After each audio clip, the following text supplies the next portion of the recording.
un immense sourire, Madame le maire. Oui, oui, tout à fait. Je suis heureuse. Et beaucoup d'émotions aussi.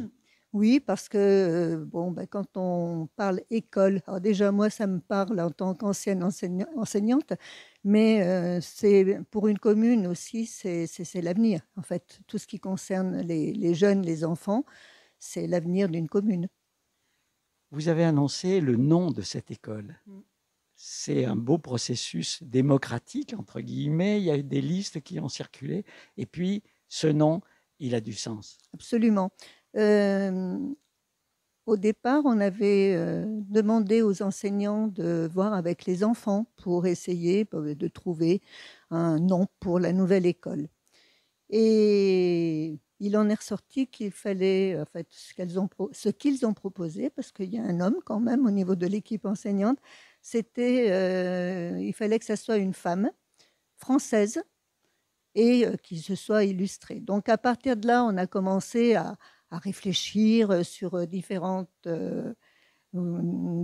femmes qui sont quand même nombreuses hein, au niveau de... Quand on commence à chercher, il y en a pas mal. Absolument.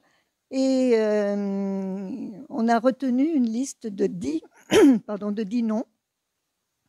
Et à la suite de ça, on a fait, entre guillemets, voter la population, c'est-à-dire que par le biais du site internet, on proposait les 10 noms qui avaient été retenus.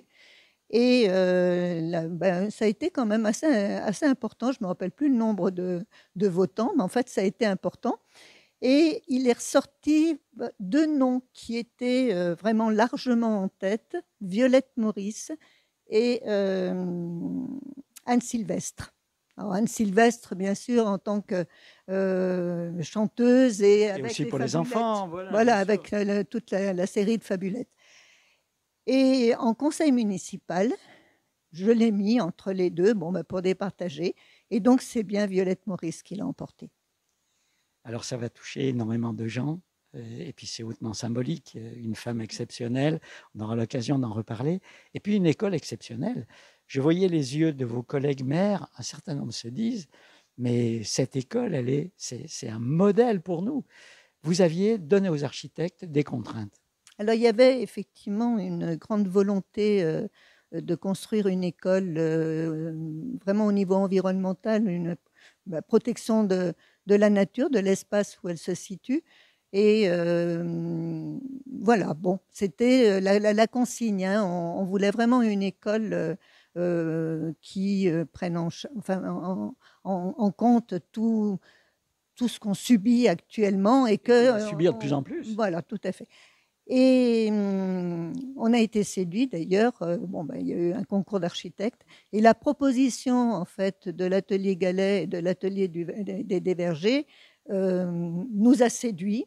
Et c'est vrai que quand ils nous ont parlé de murs en pisé, on s'est dit oui, ben pourquoi pas. Alors c'était beau déjà au niveau de la présentation.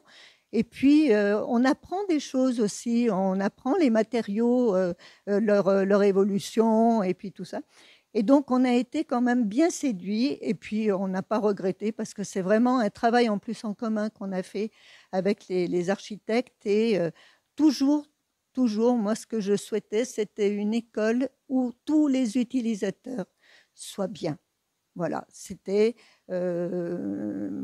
pour les enfants, c'est pour les enseignants, c'est pour le périscolaire. Enfin, c'est vraiment un lieu où on passe quand même beaucoup de temps, soit l'enseignant, soit l'enfant. C'est quand même beaucoup d'heures dans la journée où on est dans une structure collective et il faut que tout le monde, en fait, soit bien. Alors aussi, une construction faite par des entreprises de chez nous. C'est impressionnant, ça. Ouais. Oui, oui, sur les 15 lots, en fait, 13 lots ont été attribués à des entreprises locales ligériennes, mais vraiment ligériennes et de proximité. Oui. Donc ça veut dire, sur le plan de l'empreinte écologique, sur le plan du travail aussi, pour les entreprises de chez nous, c'est formidable. Et puis alors, des petits panneaux solaires, là, ou des grands panneaux solaires, le chauffage urbain, tout est pensé.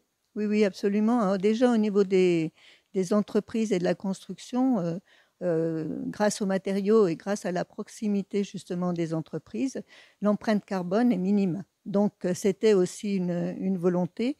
On est très fiers aussi du photovoltaïque, qui est une première au niveau de la Loire, puisque c'est de l'autoconsommation collective, ce qui veut dire que l'école est alimentée par les panneaux photovoltaïques, mais également on a un tiers des bâtiments communaux qui sont alimentés par cette même électricité. Donc c'est important. Le réseau de chaleur également, en fait. Voilà. Et puis de même la cuisine intercommunale, qui est aussi vraiment une cuisine de proximité, puisque les repas en fait ont des produits qui sont des produits locaux, des produits bio. Enfin voilà, c'est une réelle volonté dans une globalité au niveau de cette Alors, construction. vous nous aviez dit tout à l'heure qu'il y avait 3 possibilités pour transformer cette école qui n'allait plus. Il fallait faire des choses, construire sur place, dans la cour, rénover ou carrément partir de rien sur un terrain qui appartient à la commune. Vous ne regrettez pas votre choix, pourtant il n'a pas toujours été facile de le faire admettre par tout le monde. Ah ben, disons, je le dis, hein, on a notre équipe d'opposition, en fait les élus d'opposition du conseil municipal qui s'opposent depuis le départ. Voilà. Bon, ben, ils sont là aujourd'hui, donc je peux supposer que finalement, ils adhèrent maintenant au projet. Mais oui, non, mais ça n'a pas été au niveau de cette... bon. Puis on avance. Voilà. Mais moi, je suis ravie d'avoir fait ce choix parce qu'on voit le résultat. Merci, madame, et bravo. Merci. Beaucoup d'émotions pour l'inauguration de cette école, une belle école originale dans laquelle on se sent bien, et puis le bonheur d'être dans une salle de classe et avec Constance, enseignante, mais directrice de cette école. Vous avez fait une prise de parole tout à l'heure qui était forte, en remerciant plein de monde. Bah, oui, déjà merci. Je tenais à remercier déjà la mairie parce que la mairie, elle nous offre un cadre de travail qui est quand même exceptionnel. Vous y êtes depuis quelques mois maintenant. On y est depuis le mois de septembre. On est arrivé au mois de septembre. Avant, on était dans une autre école. Et on voit vraiment la différence. Alors dites-nous justement la différence. Alors, petite anecdote, dans l'ancienne école, dès qu'il faisait froid, on passait les mains vers les fenêtres, on sentait le froid. Quand il pleuvait un peu trop fort, ça ouvrait les fenêtres parce qu'elles étaient... Donc on arrivait le matin, il fallait passer la serpillière. Et on avait froid, c'était pas très bien isolé. On était sur 2 étages, donc ça, c'est pas du tout pratique avec les enfants. Là, on se retrouve avec une école qui est fort bien isolée. On est du plein pied, donc on peut vraiment exploiter l'école à fond, en fait. Parce que du coup, nous, on travaille beaucoup ensemble avec les collègues. Et donc, on utilise les couloirs, les élèves vont d'une classe à l'autre. Donc, ça, c'est merveilleux pour travailler. Les enfants sont dans un lieu de travail exceptionnel. On était frappés en arrivant tous par l'acoustique, c'est-à-dire ce bois, aussi ce plafond dans votre salle de classe qui fait qu'on est bien, on est en sécurité, il n'y a pas de... C'est ça, c'est exactement ça. Quand on rentre dans l'école, je ne sais pas si vous avez ressenti, mais le bois au plafond, on a l'impression qu'on est un peu comme chez nous, en fait, un peu coucouné. Et c'est très joli. Les élèves, un bon nombre d'entre eux ont connu les anciens locaux. Oui, ils ont connu les anciens locaux, donc eux, ça les change. Ils ont, encore petite anecdote, ils ont un regret, c'est la cour. Parce qu'avant, on avait une cour qui était immense. Immense. Donc là, ils regrettent un peu l'ancienne cour. Mais bon, c'est la petite anecdote, sinon ils sont très bien ici. Ils ont des meilleures conditions pour travailler.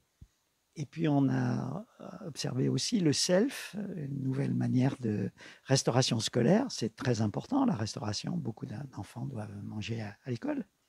Nous, on a 80% ou voire 85-90%. C'est énorme le nombre d'enfants qui prennent leur... Ça veut dire une grande journée à l'école, il faut qu'ils y soient bien. Donc voilà, ça veut dire une grande journée à l'école et il faut qu'ils y soient bien.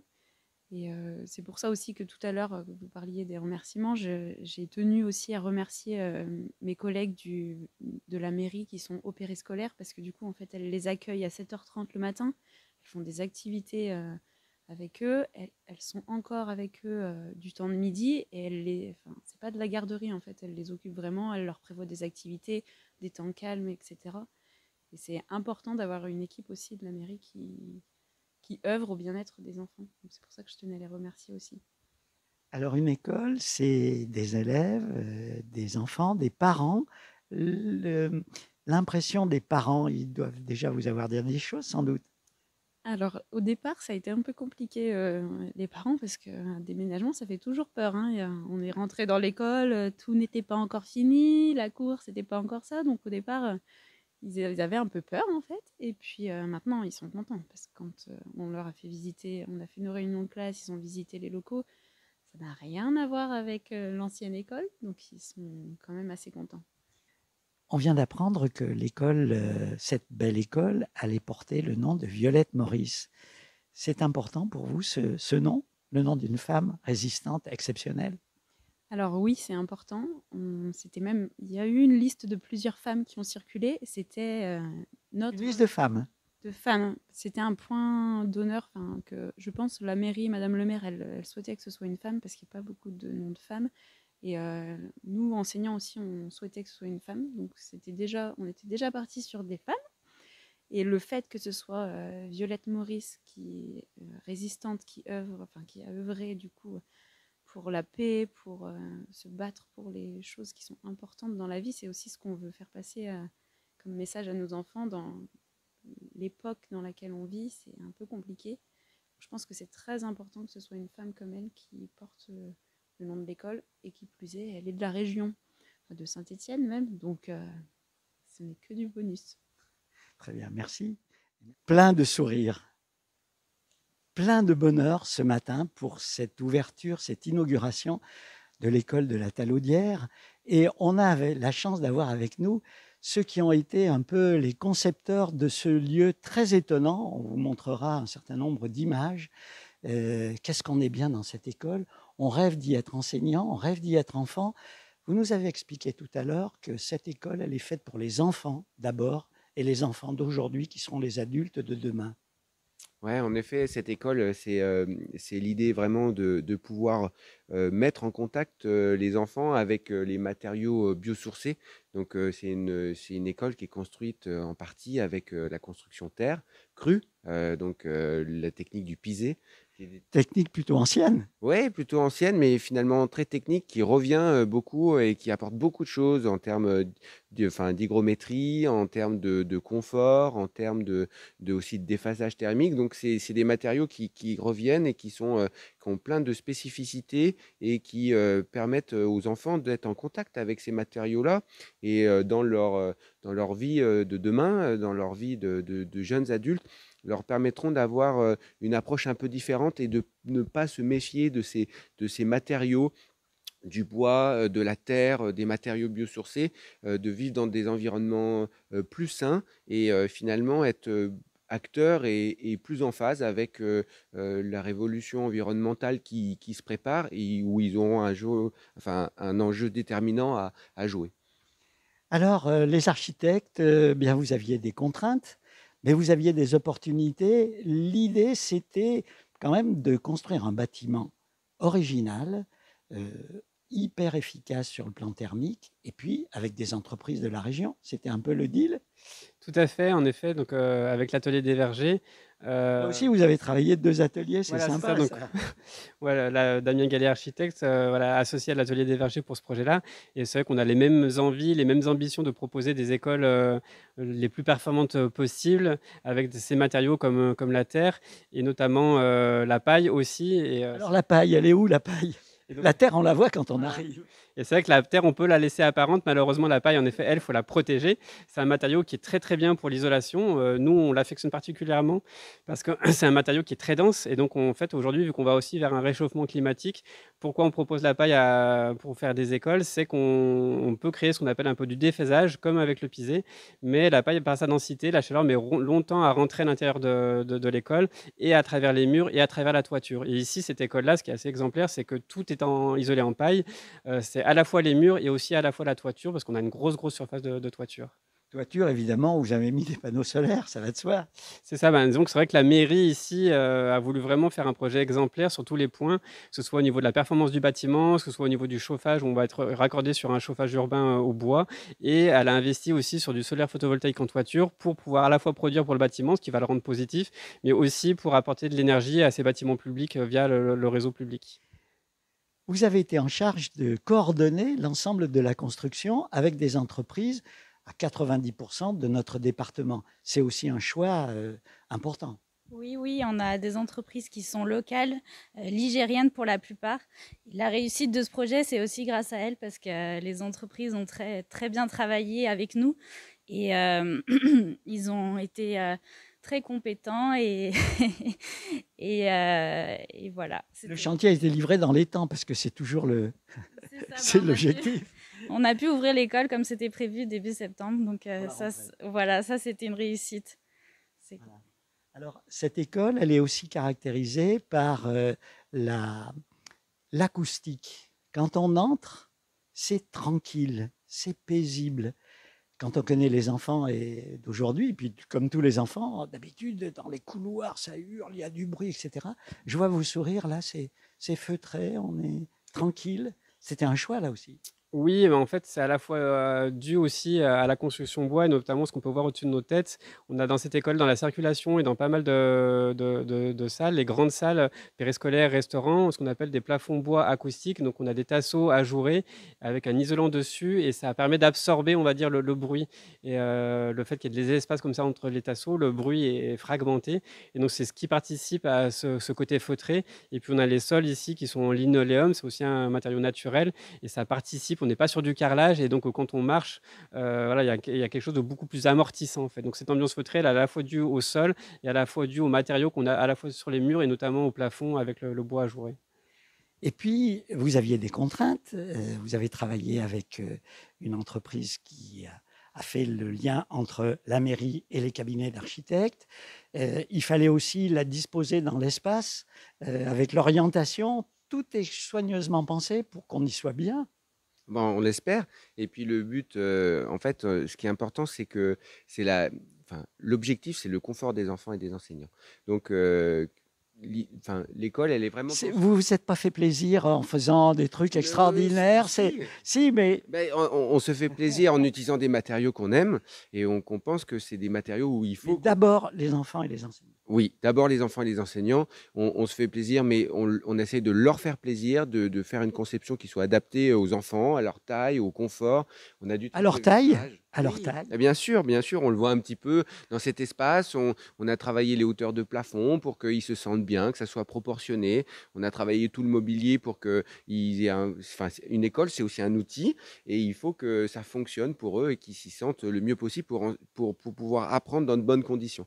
Et l'acoustique est vraiment un enjeu prépondérant pour que plus les espaces sont calmes, plus c'est facile d'apprendre et plus c'est confortable d'enseigner. Donc ça, c'est vraiment l'objectif. La lumière est aussi un enjeu. Il n'y a pas de couloir qui débouche pas sur une fenêtre. On voit un éclairage génital. La lumière vient un peu de partout et qui fait que voilà, tout ça, ça fait partie du confort pour être bien. Donc c'est vraiment un ensemble.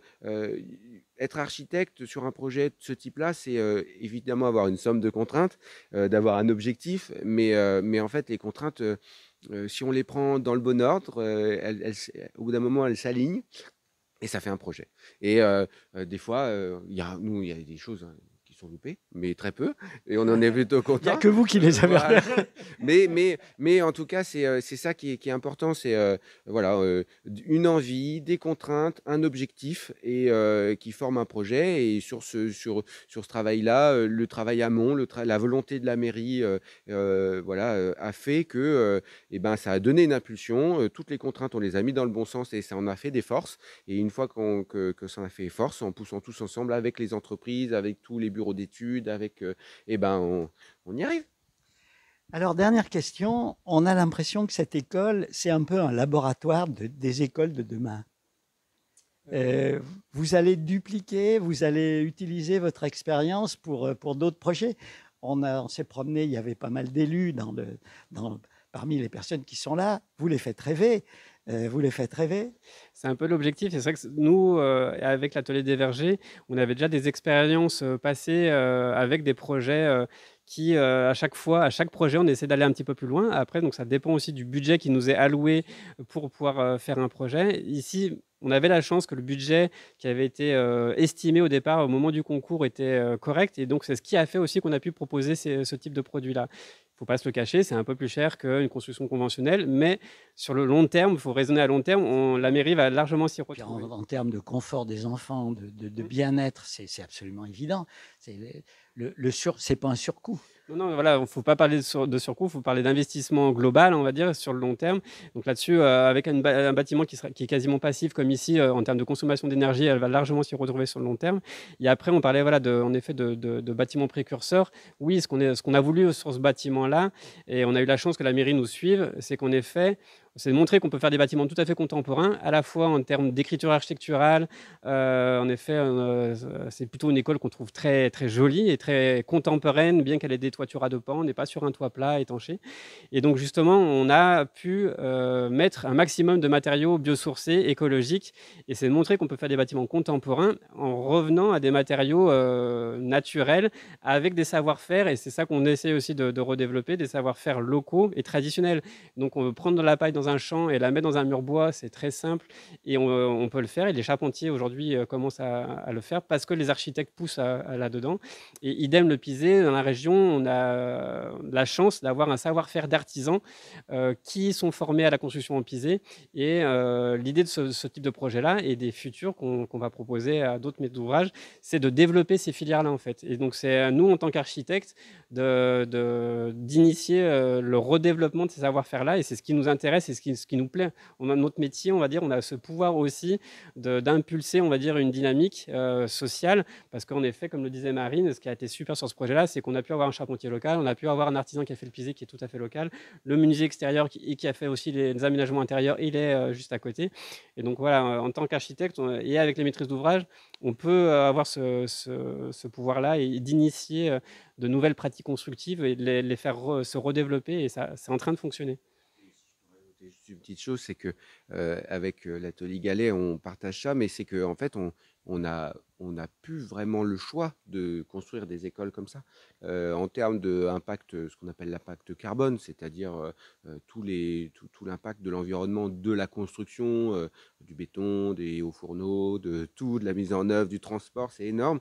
Donc ça, il faut être vraiment acteur. Et puis, effectivement, la consommation énergétique. Aujourd'hui, les mairies ne peuvent quasiment plus faire face aux notes énergétiques comme beaucoup de nos concitoyens. Donc, il y a vraiment un travail à faire là-dessus. En fait, c'est irraisonnable aujourd'hui de ne pas faire comme ça. Ouais, je pense. Enfin, il faut y aller. Il faut y aller. Allez, le mot de la fin pour Marine. Je me permets de vous poser la question.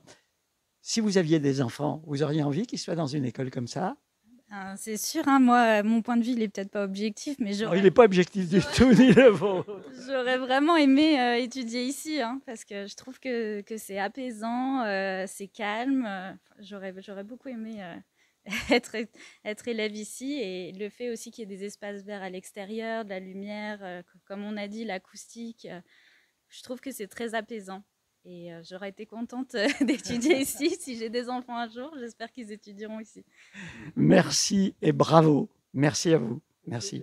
Merci à Jean-Marc pour la réalisation technique et merci à Thierry pour sa présence amicale. RCF, la joie se partage.